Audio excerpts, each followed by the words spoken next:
Hello everyone, hope आप लोग अच्छे हैं। Welcome to Mamata classes. चलिए आज हम लोग कुछ नया सीखते हैं और वो नया क्या है, सम स्पेशल एंट्रीज। अभी तक हमने मोटा मोटी सारा टॉपिक आपको समझा दिया है, लेकिन कुछ स्पेशल एंट्रीज है जिसको आज हम लोग सीखेंगे। सबसे पहला है जो एंट्री नया, वो है बैड डेट्स।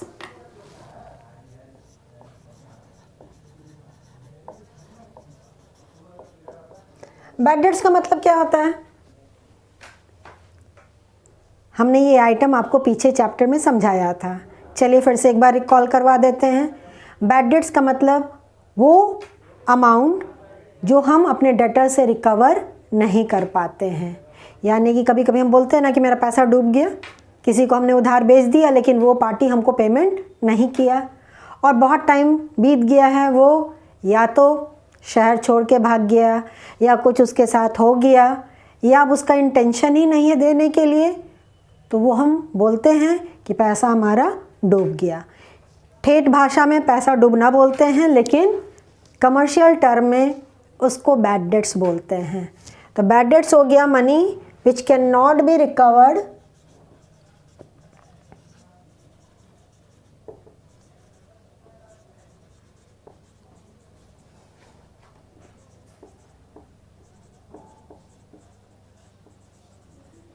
From debtors.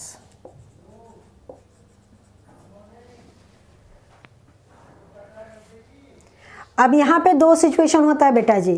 एक या तो पूरा पैसा आपका डूब गया और दूसरा कुछ अमाउंट आप उस डेटर से रिकवर कर पाते हैं। तो पहला यहाँ पे सिचुएशन ए, फुल अमाउंट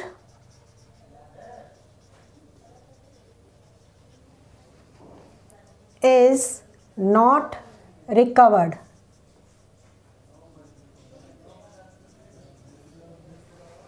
एंट्री हो जाएगा बैड डेट्स अकाउंट डेबिट।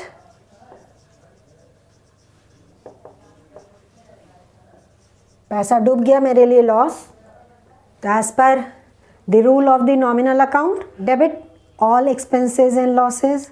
और क्रेडिट किसको कर दें? To debtors account.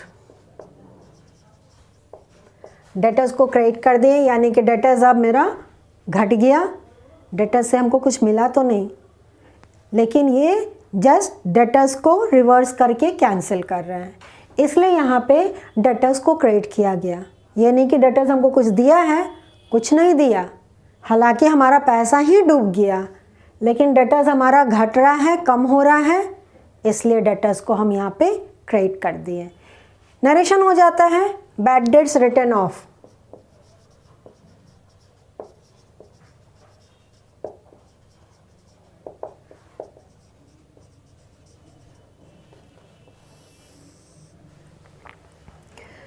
दूसरा सिचुएशन है कि कुछ अमाउंट हम रिकवर कर लेते हैं। अब कुछ अमाउंट रिकवर करने से पहले थोड़ा सा एक टॉपिक और हम डिस्कस कर रहे हैं।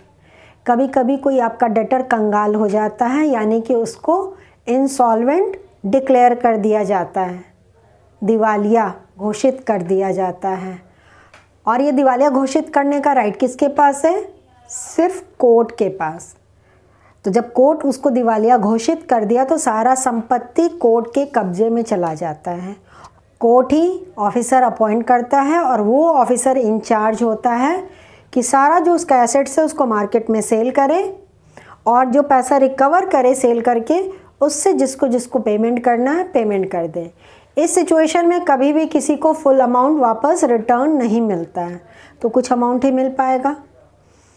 तो यहाँ जो लैंग्वेज यूज़ होता है वो मिस्टर एक्स सपोज कीजिए डिक्लेयर्ड इंसॉल्वेंट एंड 40% और 50% और 30% is recovered from his state.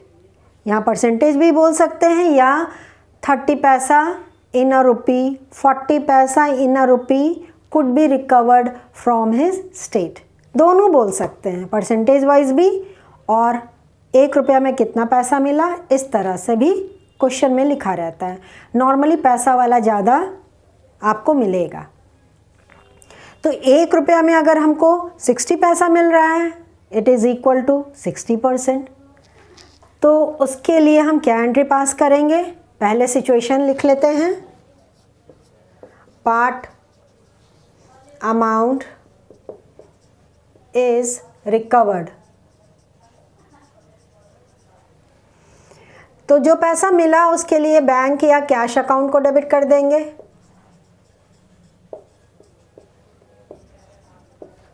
ये हो गया अमाउंट रिसीव्ड। जो पैसा नहीं मिल पाया उसके लिए बैड डेट्स अकाउंट डेबिट।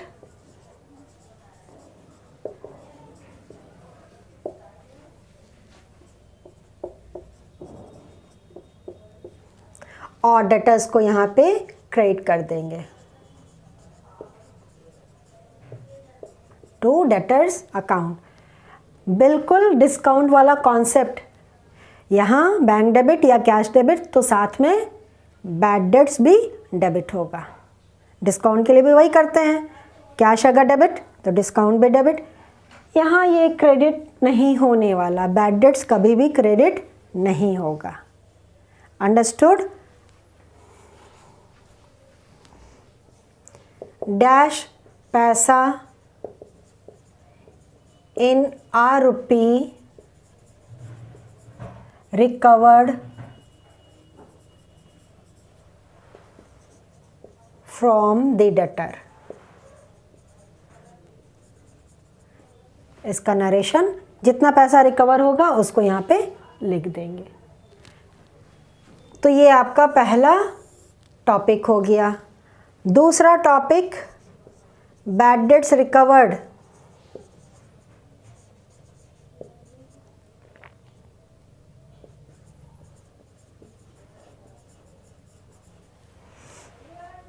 अब ये वाला सिचुएशन पे आइए। हम मान चुके थे कि वो पार्टी भाग गया या उसकी नीयत नहीं है, और ये अज्यूम करते हुए हमने बैड डेट्स को डेबिट किया था और डेटर्स को क्रेडिट कर दिया था, यानी कि बैड डेट्स राइट ऑफ हो गया था।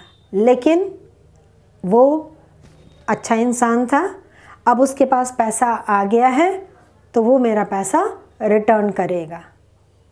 या तो पूरा रिटर्न करे या आधा रिटर्न करे, जो भी रिटर्न करे उसकी एंट्री तो हम पास करेंगे ना। तो ये उसी फाइनेंशियल ईयर से रिलेटेड नहीं होता है। बैड डेट्स में भी हमने राइट ऑफ किया था इन द फाइनेंशियल ईयर 1920, लेकिन वो अभी हमको इस करंट फाइनेंशियल ईयर में पेमेंट कर रहा है 1 साल 2 साल के बाद। तो पैसा जब मिल रहा है तो कैश आ रहा है, तो कैश या बैंक अकाउंट डेबिट। चेक से पेमेंट किया तो बैंक डेबिट, कैश पेमेंट किया तो कैश अकाउंट को डेबिट किए, और क्रेडिट करते हैं to bad debts recovered account.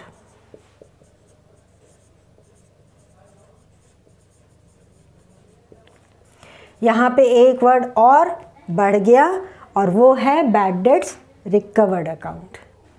Narration, bad debts recovered.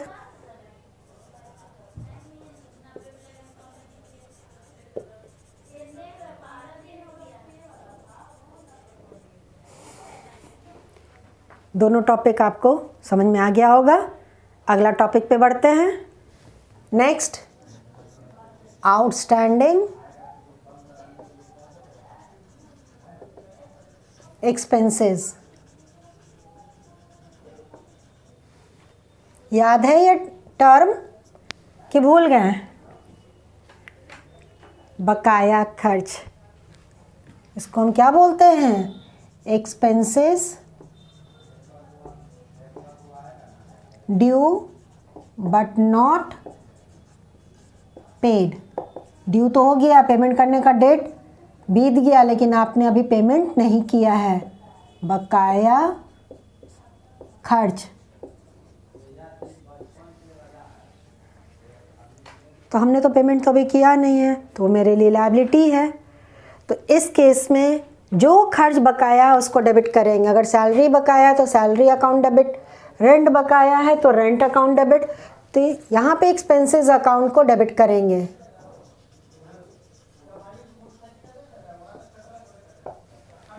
Expenses तो इसी साल से रिलेटेड है, इसी पीरियड से रिलेटेड है, तो एक्सपेंसेस को डेबिट कर दिए। और पेमेंट नहीं कर रहे हैं इसलिए हमारी लायबिलिटी बढ़ रही है, तो एक लायबिलिटी आ गया to outstanding expenses account. Payment किए होते हैं तो टू कैश या बैंक लिखते हैं, पेमेंट नहीं किए हैं तो to outstanding expenses account.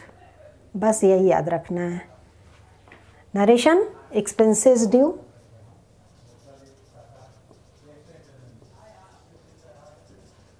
But not paid या expenses outstanding. Fourth, prepaid expenses.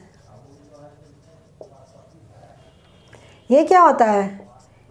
Prepaid है मतलब पहले ही हमने पेमेंट कर दिया। Expenses paid in advance,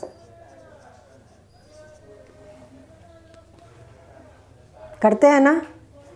mobile तो रिचार्ज आप करवाते हैं नॉर्मली प्रीपेड ही रहता है, तो कभी कभी कोई खर्च हम इन एडवांस पेमेंट कर देते तो उसको प्रीपेड एक्सपेंसेस बोलते हैं। तो ये एक्सपेंस जिस दिन पेमेंट करेंगे नॉर्मल जो जर्नल एंट्री पास करते हैं वही होगा। जो एक्सपेंस पेमेंट किए उसको डेबिट कर दीजिए, कैश या बैंक अकाउंट को क्रेडिट कर दीजिए। मे बी सपोज कीजिए हम लोग इंश्योरेंस प्रीमियम दिए हैं, तो insurance premium account debit to cash या बैंक अकाउंट। अब जब किसी एसेट का या खुद के लाइफ का आप इंश्योरेंस करवाते तो पूरे 1 साल का रहता है। स्टॉक का इंश्योरेंस करवा लिया, अपने बिजनेस के बिल्डिंग का इंश्योरेंस करवा लिए, व्हीकल का इंश्योरेंस करवा लिए, तो प्रीमियम तो देंगे ना। लेकिन कोई ऐसा हार्ड एंड फास्ट रूल नहीं है कि आप प्रीमियम 1 अप्रैल को ही पेमेंट करिए, कभी भी आप कर सकते हैं। लेकिन उस इंश्योरेंस का जो टाइम पीरियड रहता है इट कंसिस्ट ऑफ 1 ईयर। तो अगर आप शुरू में नहीं करवाए हैं, mid of the financial year करवा रहे हैं, तो कुछ पीरियड तो नेक्स्ट फाइनेंशियल ईयर में चला जाएगा। मान लीजिए आपने अपने बिल्डिंग का इंश्योरेंस करवाया है 1 अक्टूबर को, अब 1 अक्टूबर से 31 मार्च तक का ही पीरियड आपके करंट फाइनेंशियल ईयर में आएगा, बाकी का तो नेक्स्ट फाइनेंशियल ईयर में चला जाएगा, इजंट इट। तो जो नेक्स्ट पीरियड से रिलेटेड अमाउंट हम पेमेंट किए हैं इस बार, वो हमारे लिए क्या हो जाएगा? Prepaid expenses. तो लेकिन जब हम इंश्योरेंस प्रीमियम पूरे साल का पेमेंट किए तो ये एंट्री होगी, वहाँ पे कुछ नहीं करना है। At the time of making the payment you should pass this entry, premium paid.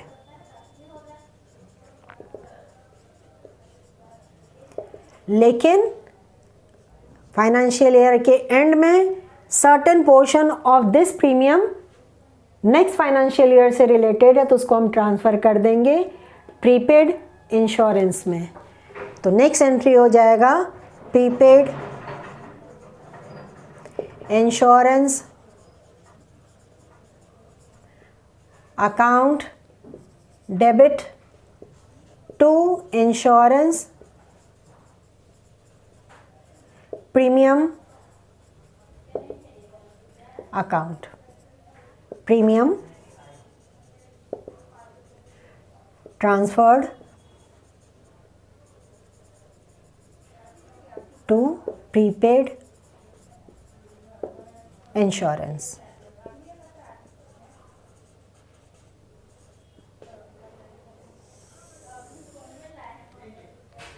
Next one, depreciation.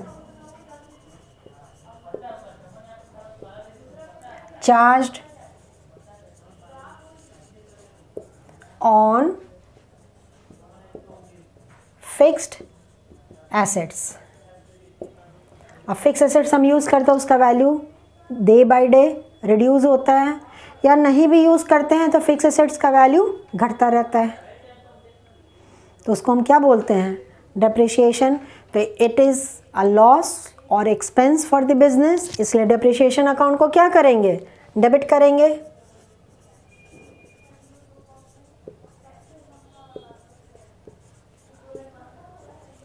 और एसेट का वैल्यू घट रहा है तो एसेट अकाउंट को क्रेडिट कर देंगे टू फिक्स्ड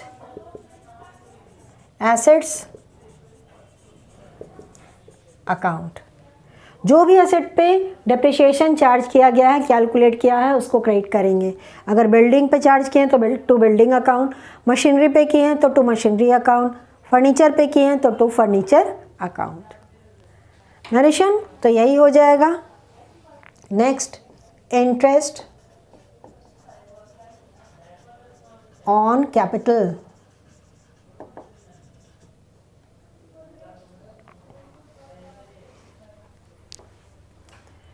ओनर के कैपिटल पे कभी कभी बिजनेस इंटरेस्ट देती है ना, तो उसके लिए भी तो एंट्री पास करना पड़ेगा। अब आप पूछेंगे मैम इंटरेस्ट क्यों दिया जाता है, ये तो ओनर का खुद का पैसा है।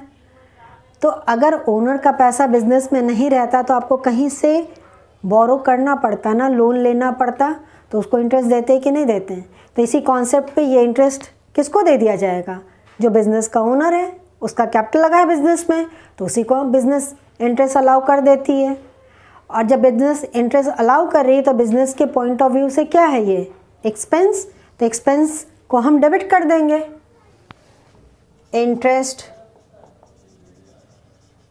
On capital account debit. और क्रेडिट किसको करें, टू कैपिटल अकाउंट। कैपिटल उससे आप बढ़ जाता है तो इसलिए कैपिटल अकाउंट को क्रेडिट कर दिए। Narration, interest allowed on capital. And the last one, interest on drawings। अब ठीक इसी प्रिंसिपल के बेसिस पे अगर ओनर बिजनेस से कुछ निकाला है कैश या गुड्स, तो बिजनेस उससे इंटरेस्ट लेती है, दे रही है तो लेगी भी। ओके, तो जब ले रही है तो बिजनेस के पॉइंट ऑफ व्यू से हम देखेंगे तो बिजनेस के लिए क्या है, वो इनकम है, तो इनकम को क्रेडिट करना होता है। डेबिट किसको करें, ड्राइंग्स अकाउंट को। Drawings account debit to interest on drawings account. Drawings account को डेबिट कर दिए और इंटरेस्ट ऑन ड्राइंग्स अकाउंट को क्रेडिट कर दिए। Narration, interest charged on drawings.